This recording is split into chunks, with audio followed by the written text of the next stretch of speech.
سے انکار ہوگا، سبحان اللہ۔ انکار کرنے والا نہیں ہوگا، کسی کو جرأت نہیں انکار کرنے کی۔ تو لہذا اے حبیب تیری پرسنالٹی کی بات تجھی سے ہوگی، تیری عظمت کی بات تجھی سے ہوگی، تیری رفت کی بات تجھی سے ہوگی، تاکہ نہ ادھر سے انکار ہو نہ ادھر سے انکار ہو۔ تو حضرت ذی وقار، یہی وجہ ہے کہ رب کائنات نے حبیب کی عظمت کو بیان کیا تو اپنے حبیب سے بیان کیا، نبی کی رفت کو بیان کیا تو اپنے حبیب سے کیا، تاکہ کوئی انکار کرنے والا نہ پیدا ہو۔ یا ایھا النبی، سبحان اللہ۔ حضرت ذی وقار، میری خواہش ہے کہ میں آج آپ کے سامنے نبی کا ٹرانسلیشن کروں، نبی کا ترجمہ کروں۔ نبی کا ترجمہ سننے کے موڈ میں ہے میں؟ سبحان اللہ، بے شک۔ اب اگر میں نے نبی کا ترجمہ کیا تو ہم نے جن کو سنانا ہے وہ تو ہماری مانیں گے نہیں، وہ کہیں گے یہ آپ کے مولوی اہل سنت نے ترجمہ لکھا ہے، ہم کیوں مانیں؟ تو جن کو ترجمہ ہم نے سنانا ہے وہ اس بات کو مانیں گے نہیں، تو کیا کریں؟ لہذا آج نبی کا ترجمہ اس سے کروائیں گے کہ جو اہل سنت بھی نہ ہو، جو ہمارے ہم عقیدہ بھی نہ ہو، کیونکہ برادری کی بات برادری والوں کو جلدی سمجھ میں آتی ہے۔ تو ہم نے جن کو سنانا ہے ہم انہی کی برادری سے ہی نبی کا ترجمہ کروا لیتے ہیں۔ کیا خیال ہے؟ سبحان اللہ۔ سنی عالم کا ترجمہ تو انہوں نے ماننا نہیں، تو آج ہم اس نبی کا ترجمہ ہم انہی کی برادری سے کروا لیتے ہیں۔ ہو سکتا ہے اپنی برادری کی بات مان لیں تو آؤ نبی کا ترجمہ انہی کی برادری سے کروا لیتے ہیں۔ لہذا نبی کا ترجمہ اے سنی عالموں آپ کو کرنے کی ضرورت نہیں ہے، نبی کا ترجمہ کسی صحابی کو کرنے کی ضرورت نہیں، کسی عالم اہل سنت کو کرنے کی ضرورت نہیں، نبی کا ترجمہ آج ہم ابو جہل سے کروائیں گے۔ لہذا اے ابو جہل، تو کر نبی کا ترجمہ تو، کیونکہ تیری بات تیری برادری کی سمجھ میں ذرا جلدی آئے گی۔ لہذا نبی کا ترجمہ ابو جہل کی زبان سے اے سننے کے موڈ میں بھائی سبحان اللہ۔ تو سنیں نبی کا ترجمہ ابو جہل کی زبان۔ حدیث پاک کا مفہوم ہے، ابو جہل بند مٹھی لے کر مصطفیٰ جان رحمت کی بارگاہ میں حاضر ہوا اور کہتا ہے محمد صلی اللہ علیہ وسلم، اگر آپ نبی ہیں تو بتائیں میری بند مٹھی میں کیا ہے؟ تو نبی کریم صلی اللہ علیہ وسلم نے فرمایا جو تیری بند مٹھی میں اگر وہ کہہ دے میں کون ہوں تو پھر سبحان اللہ۔ کہتا ہے آپ کا کلمہ پڑھ لوں گا۔ سرکار دو عالم صلی اللہ علیہ وسلم نے ابو جہل کی بند مٹھی پر توجہ فرمائی، ابو جہل کی بند مٹھی میں کنکری نے مصطفیٰ کا کلمہ پڑھ دیا۔ سبحان اللہ۔ ابو جہل نے وہ کنکری غصے میں مصطفیٰ کے قدموں میں پھینک دی۔ کہاں پھینکی؟ غصے میں آ کر وہ کنکری جو اس کی گرفت میں مصطفیٰ کی گیت گا رہی تھی، اس نے میں غصے میں آ کر مصطفیٰ کے قدموں میں پھینک دی۔ کہاں پھینکی؟ مصطفیٰ کے حضور کے قدموں میں پھینکی۔ اس بات کو ذرا ذہن کے اندر رکھیے گا۔ حضرت ذی وقار، بات ختم نہیں ہوئی، بات شروع ہوئی ہے۔ اب اگر میں کسی سنیارے کے پاس جاؤں اور اس سنیارے سے کہوں کہ سنیارا ہے میری بند مٹھی میں ایک پتھر ہے، بتا عتیق ہے، زمرد ہے، مرجان ہے، پنہ ہے یا موتی ہے، بتا میری بند مٹھی میں کیا ہے؟ تو سنیارا میرا منہ تک کر کہے گا مولانا صاحب، چہرہ دیکھ کر تو پہچان ہوتی ہے نہیں کہ کس مسلک سے تعلق رکھتا ہے، تیری بند مٹھی میں کیا جانوں کہ تیری بند مٹھی میں کیا ہے؟ تو اپنی مٹھی کھول، مجھے پتھر دے، میں مشین پر چیک کر کے آپ کو بتاؤں کہ یہ زمرد ہے، پنہ ہے، موتی ہے، مرجان ہے یا عقیق ہے۔ اب یہ آپ کی بند مٹھی میں کیا جانوں کہ تیری بند مٹھی میں کیا ہے؟ ایسی بات ہے کہ نہیں؟ سنیارا یہی کہے گا کہ اپنی مٹھی کھولیں، میں آپ کو بتاؤں گا کہ مٹھی میں کیا ہے، کون سا پتھر ہے۔ ایسی بات ہے کہ نہیں؟ کیا مطلب یہ کہ جب کسی امتی کا امتحان ہوگا، جب کسی امتی کا امتحان ہوگا تو مٹھی کھول کر کے ہوگا، لیکن کسی نبی کا امتحان ہوگا تو مٹھی بند کر کے ہوگا۔ تو ابو جہل جب بند مٹھی لے کر جب مصطفیٰ کے پاس حاضر ہوتا ہے تو معلوم ہوا کہ ابو جہل کا عقیدہ تھا کہ نبی ہوتا ہی وہی ہے جس کو غیب کی خبر ہوتی ہے. یہ بخاری تک پڑھ گئے لیکن نبی کا ترجمہ نہ کر سکے, نبی کا ترجمہ نہ کر سکے. تو ابو جہل کا عقیدہ تھا کہ نہیں؟ ابو جہل کا عقیدہ تھا کہ نبی وہی ہوتا ہے جس کو علم غیب ہوتا ہے. یہی وجہ ہے کہ بند مٹھی لے کر مصطفیٰ کے سامنے حاضر ہوا. تو ابو جہل کا عقیدہ تھا کہ نبی وہی ہوتا ہے جس کو علم غیب ہوتا ہے. لوگ تفہیم البخاری تک لکھ گئے لیکن نبی کا ترجمہ نہ کر سکے. حضرات زیوکار, دوسری بات, اب اگر میں آپ کے سامنے ایک بڑا سا پنجرا رکھ دوں اور اس کے اندر ایک پرندہ ڈال دوں اور اوپر کپڑا ڈال دوں, اب میں کہوں کہ میرے سنی بھائی بتاؤ اس بند پنجرے کے اندر کیا ہے؟ طوطا ہے, مینا ہے, کبوتر ہے, کوا ہے یا فاختہ ہے؟ بتاؤ اس بند پنجرے میں کیا ہے؟ تو آپ کہیں گے مولانا صاحب کدھر کی بات کرتے ہیں. اب اس بند پنجرے کے اندر جس پر آپ نے کپڑا ڈال رکھا ہے, ہم کیسے جانیں گے اس بند پنجرے کے اندر کیا ہے؟ آپ کپڑا ہٹائیں, ہم دیکھیں اور پھر آپ کو بتائیں کہ یہ کوا ہے یا چڑیا ہے, فاختہ ہے یا طوطا ہے. ہمیں بند پنجرے کے اندر اوپر کپڑا ڈلا ہوا, ہمیں کیا ایسے معلوم کہ یہ اندر کیا ہے؟ ایسی بات ہے کہ نہیں؟ مطلب یہ کہ آپ کے لیے اندر والا ہے, ایسی بات ہے کہ نہیں؟ تو جس طرح آپ کے لیے اندر والا ہے تو اندر جو پنجرے کے اندر بند پرندہ ہے اس کو کیسے خبر کہ باہر کون کھڑا ہے؟ یعنی جس طرح باہر والے کے لیے اندر والا ہے تو اندر والے کے لیے باہر والا ہے. جس طرح باہر والے کے لیے اندر والا ہے تو اسی طرح اندر والے کے لیے باہر والا ہے. تو جب پرندہ آپ کی نظر سے غائب تو پرندے کی نظر سے آپ کی ذات غائب. تو جب باہر والا غائب تو اندر والے کے لیے باہر والا غائب اور باہر والے کے اندر والا غائب. تو حضرات زیوکار, جب ابو جہل بند مٹھی لے کر جب بارگاہ مصطفیٰ میں حاضر ہوتا ہے تو اب یہ ابو جہل کی بند مٹھی میں یہ کنکری کو کیسے پتا چلا کہ باہر مصطفیٰ کھڑے ہیں؟ یہ کنکری کو کیسے علم ہوا کہ باہر مصطفیٰ کھڑے ہیں؟ اس لیے کہ جس طرح کنکری مصطفیٰ کی نظر سے غائب ہے تو مصطفیٰ کنکری کی نظر سے غائب ہے. جب یہ کنکری ابو جہل کی مٹھی میں بند کنکری جب مصطفیٰ کی نظر سے غائب تو مصطفیٰ کی ذات اس کنکری سے غائب. تو کنکری کو کیسے پتا چلا کہ باہر مصطفیٰ کی ذات کھڑی ہے؟ یہ بند مٹھی کے اندر کنکری کو کیسے خبر ہوئی کہ باہر مصطفیٰ کھڑے ہیں؟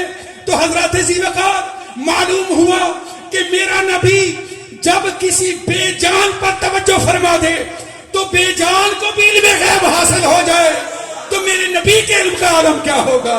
سبحان اللہ, نعرہ رسالت,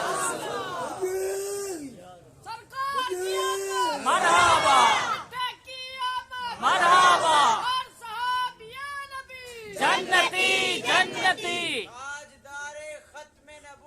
زندہ باد زندہ باد,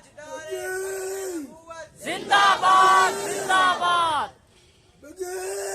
یہ کنکری کس کی مٹھی میں تھی؟ ابو جہل کی مٹھی میں تھی. کس کی مٹھی میں تھی؟ دشمن مصطفیٰ کے چنگل میں تھی, دشمن مصطفیٰ کے کنٹرول میں تھی, دشمن مصطفیٰ کی گرپ میں تھی, دشمن مصطفیٰ کے علاقہ میں تھی, دشمن مصطفیٰ کی گرپ میں تھی, دشمن مصطفیٰ کی حکومت میں تھی. یہ کسی صحابی کی مٹھی میں نہیں ہے, یہ صدیق اکبر کی مٹھی میں نہیں, یہ فاروق اعظم عثمان ذو النورین علی المرتضی شیر خدا کی مٹھی میں نہیں. یہ دشمن مصطفیٰ کے چنگل میں ہے, دشمن مصطفیٰ کے علاقہ میں ہے, دشمن مصطفیٰ کے کنٹرول میں ہے, دشمن مصطفیٰ کی گرپ میں ہے, دشمن مصطفیٰ کی حکومت میں ہے. لیکن جب مصطفیٰ کی عزت کو للکارا گیا, جب مصطفیٰ کی عظمت کو چیلنج کیا گیا, جب مصطفیٰ کی نبوت کو للکارا گیا تو کنکری نے نہیں دیکھا میں کس کی مٹھی میں ہوں, کنکری نے نہیں دیکھا میں کس کے کنٹرول میں ہوں, کنکری نے نہیں دیکھا میں کس کی گرفت میں ہوں. تو حضرات ذی وقار، ہم حجر نہیں بشر ہیں، ہم مصطفیٰ کے غلام ہیں، ہم حجر نہیں بشر ہیں. تو جب ایک کنکری، جب مصطفیٰ کی نبوت کو چیلنج کیا جاتا ہے، جب حجر جو ہے اس پرواہ نہیں کرتا کہ وہ کس کی مٹھی میں ہے، تو خدا کی عزت کی قسم، آج اگر ڈیرہ غازی خان کی سرحد پر، اگر ڈیرہ غازی خان کی زمین کے اوپر اگر مصطفیٰ کی عظمت کو للکارا گیا، اگر مصطفیٰ کی رفت کو للکارا گیا، اگر عقیدہ ختم نبوت کو بٹا لگانے کی کوشش کی گئی، تو خدا کی عزت کی قسم ہم بھی نہیں دیکھیں گے ہم کس کے کنٹرول میں ہیں، ہم بھی نہیں دیکھیں گے ہم کس کی گرفت میں ہیں، ہم بھی نہیں دیکھیں گے کس کی حکومت میں ہیں، ہم بھی نہیں دیکھیں گے ہم کس کے علاقہ میں ہیں، ہم بھی نہیں دیکھیں گے ہم کس کے کنٹرول میں ہیں. تو حضرت ذی وقار، کسی نے کہا ارے مولانا صاحب کیا مل جائے گا آپ کو، آپ کسی کی پرواہ نہیں کریں گے، کوئی انعام ملنے والا ہے. میں نے کہا جو انعام کنکری کو ملا وہ ہمیں بھی ملنے والا ہے. سبحان اللہ. کنکری جب تک چپ تھی وہ ابو جہل کی گرفت میں تھی، وہ جب تک خاموش تھی ابو جہل کی مٹھی میں تھی، دشمن مصطفیٰ کے کنٹرول میں تھی. لیکن جب مصطفیٰ کی بولی بولی، مصطفیٰ کے قدموں میں پہنچی، مصطفیٰ کے چرنوں میں پہنچی، کالی کملی کے سائے عطرت میں پہنچی.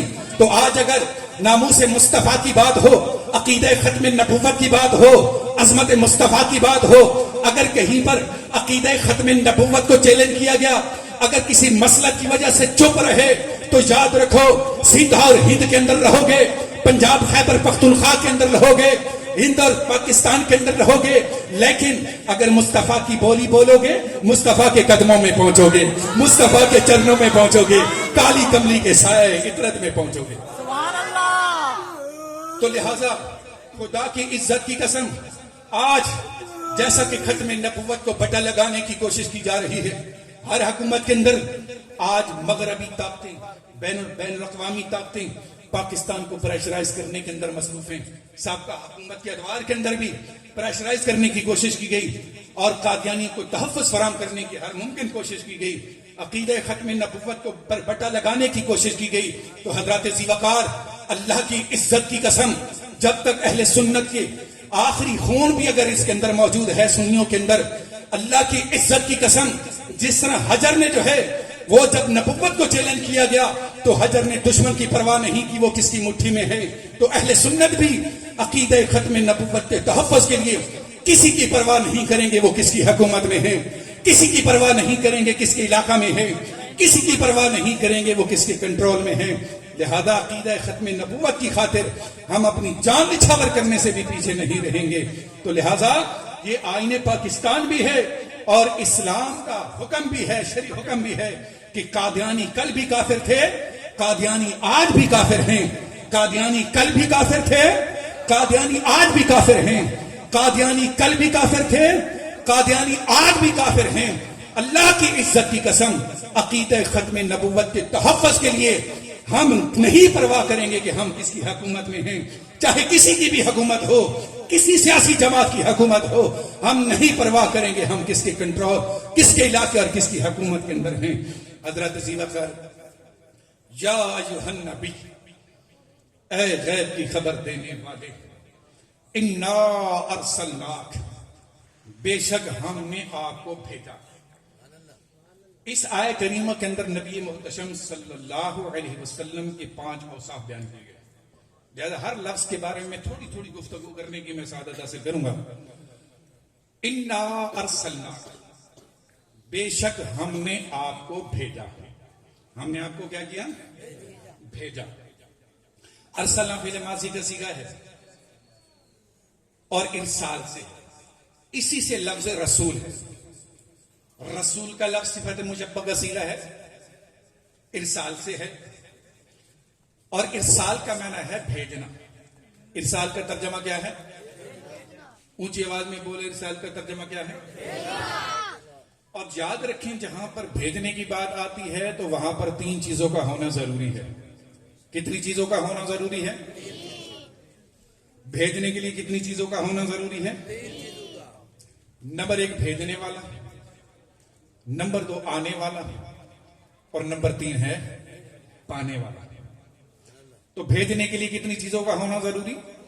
3 چیزوں کا ہونا ضروری ہے. بھائی اس کو آپ مثال سے جو سمجھ سکتے ہیں، کہ آپ اپنے ڈیرہ غازی خان کے شہر کے اندر بیٹھ کر ایک لیٹر کراچی کے ایڈریس پر لکھ کر بھیج دیں تو آپ ہوئے بھیجنے والے، لیٹر ہوا جانے والا، اور اسلام آباد میں ہوا کراچی میں ہوا پانے والا۔ تو اب اگر ان تین چیزوں میں سے ایک بھی کام ہو جائے تو کیا خیال ہے، لیٹر چلا جائے گا، پہنچ جائے گا؟ تو بھیجنے کے لیے کتنی چیزوں کا ہونا ضروری ہے؟ تین چیزوں کا ہونا ضروری ہے، اور تین چیزیں ہیں۔ چونکہ لفظ ارسلنا کا استعمال ہوا، ہم نے بھیجا، تو جب بھیجنے کی بات ہے تو یہاں پر تین چیزیں ڈھونڈیں۔ جب ہم نے غور و تفکر کیے تو پتہ چلا تین چیزیں ہیں۔ میں تمثیل بلا تشبیہ عرض کر رہا ہوں۔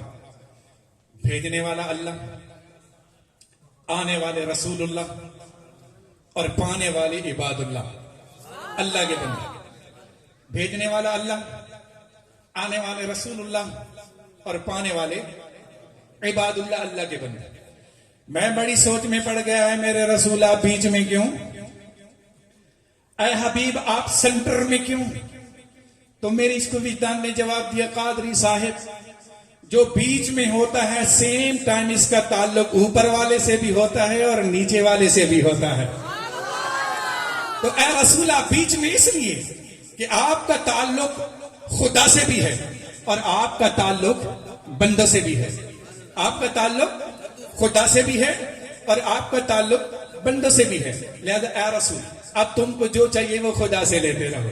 اے رسول تم کو جو چاہیے وہ خدا سے لیتے رہو۔ شریعت چاہیے تو خدا سے لو، طریقہ چاہیے تو خدا سے لو، حقیقت چاہیے تو خدا سے لو، معرفت چاہیے تو خدا سے لو، آئین چاہیے تو خدا سے لو، دستور چاہیے تو خدا سے لو، ضابطہ چاہیے تو خدا سے لو، قرآن چاہیے تو خدا سے لو، حدیث چاہیے تو خدا سے لو، نمازوں کی فرضیت چاہیے تو خدا سے لو، اذانوں کا جذبہ چاہیے تو خدا سے لو، مساجد کی عبادت گاہ چاہیے تو خدا سے لو۔ تو اے رسول تم کو جو چاہیے وہ میرے خدا سے لیتے رہو، اور میرے بندو تم کو جو چاہیے میرے مصطفیٰ سے لیتے رہو، میرے مصطفیٰ سے لیتے رہو۔ شریعت چاہیے تو مصطفیٰ سے لو، طریقہ چاہیے تو مصطفیٰ سے لو، حقیقت چاہیے تو مصطفیٰ سے لو، ضابطہ چاہیے تو مصطفیٰ سے لو، طریقہ چاہیے تو مصطفیٰ سے لو، آئین چاہیے تو مصطفیٰ سے لو، قرآن چاہیے تو مصطفیٰ سے لو، حدیث چاہیے تو مصطفیٰ سے لو، عبادت کی فرضیت چاہیے تو مصطفیٰ سے لو، ضابطہ چاہیے تو مصطفیٰ سے لو، آئین چاہیے تو مصطفیٰ سے لو، رحمان کا پتہ چاہیے تو بھی میرے مصطفیٰ سے لیتے رہو۔ تو اے رسول تم کو جو چاہیے وہ خدا سے لیتے رہو، میرے بندو تم کو جو چاہیے میرے مصطفیٰ سے لیتے رہو۔ اب جو بیچ میں ہوتا ہے، جو بیچ میں ہوتا ہے، سینٹر میں ہوتا ہے، نہ تو اوپر والے کے برابر ہے نہ نیچے والے کے برابر۔ سینٹر والا نہ اوپر والے کے برابر ہے نہ ہی نیچے والے کے برابر۔ بھئی ایک اسٹوڈنٹ اگر فرسٹ ایئر کلیئر کر کے سیکنڈ ایئر میں پہنچ جائے تو ہم سمجھ جائیں گے کہ یہ اسٹوڈنٹ نہ تو تھرڈ ایئر کے برابر ہے نہ ہی فرسٹ ایئر کے برابر، اس لیے کہ سیکنڈ ایئر یعنی 12ویں کلاس نہ تو تھرڈ ایئر کے برابر ہے نہ ہی فرسٹ ایئر کے برابر۔ 13ویں کلاس 12ویں کلاس نہ 13ویں کلاس کے برابر ہے نہ 11ویں کلاس کے برابر ہے۔ ایسی بات ہے کہ نہیں؟ تو اے رسول آپ بیچ میں اس لیے کہ آپ نہ تو خدا کے برابر ہیں اور نہ ہی آپ بندوں کے برابر ہیں۔ تو اب جو رسول کو خدا کے برابر کر دے وہ غالیوں میں ہے، اور جو رسول کو بندوں کے برابر کر دے، جو اپنے جیسا بشر کہنا شروع کر دے، وہ باغیوں میں ہے۔ اہل سنت کا نصیبہ دیکھو، نہ غالیوں میں ہے نہ باغیوں میں ہے۔ غالی کہتے ہیں غلو کرنے والے، مخلوق کو خدا کے برابر کرنے والے۔ الحمدللہ ہم کسی مخلوق کو خدا کے برابر نہیں کرتے، ہم امام الانبیاء کو بھی خدا کے برابر نہیں کرتے، اور ہم رسول کو اپنے جیسا بھی نہیں کہتے، بلکہ ہم بے مثل بے مثال کہتے ہیں، بے نظیر لاجواب کہتے ہیں۔ تو جو بیچ میں ہوتا ہے، ایک نقطہ اور بھی سنتے چلے جائیں، جو بیچ میں ہوتا ہے اگر اوپر والے کو پانا چاہے تو ڈائریکٹ، نو ذریعہ، نو وسیلہ، نو واسطہ، کوئی ذریعہ نہیں، کوئی واسطہ نہیں، کوئی وسیلہ نہیں۔ بیچ والا اوپر والے کو پانا چاہے تو ڈائریکٹ، لیکن نیچے والا اگر اوپر والے کو پانا چاہے تو جب تک بیچ والے سے جڑے گا نہیں اوپر والے کو پا نہیں سکتا. تو اے رسول آپ اگر خدا کو پانا چاہیں تو ڈائریکٹ, لیکن بندو اگر تم نے خدا کو پانا ہے تو جب تک مصطفیٰ کو پاؤ گے نہیں خدا کو پا نہیں سکتے. سبحان اللہ. تو جب تک مصطفیٰ کو پاؤ گے نہیں خدا کو پا نہیں سکتے. معلوم ہوا کہ کامیاب بندہ وہ ہوتا ہے جو مصطفیٰ کے قدموں تک پہنچے, مصطفیٰ کے چرنوں تک پہنچے, کالی کملی کے سائے عافیت میں پہنچے. یا ایھا النبی انا ارسلناک شاہد, اے نبی بے شک ہم نے آپ کو شاہد بنا کر بھیجا. کیا بنا کر بھیجا؟ شاہد بنا کر دے. اس آیت کریمہ کے اندر پہلے لفظ نبی کے بارے میں گفتگو ہوئی, پھر رسول ارسلناس یعنی رسول کا لفظ ذکر ہوا, اور اس کے بعد تیسرا لفظ ہے شاہد. اے نبی ہم نے آپ کو شاہد بنا کر بھیجا. یاد رکھیے شاہد گواہ کو کہتے ہیں.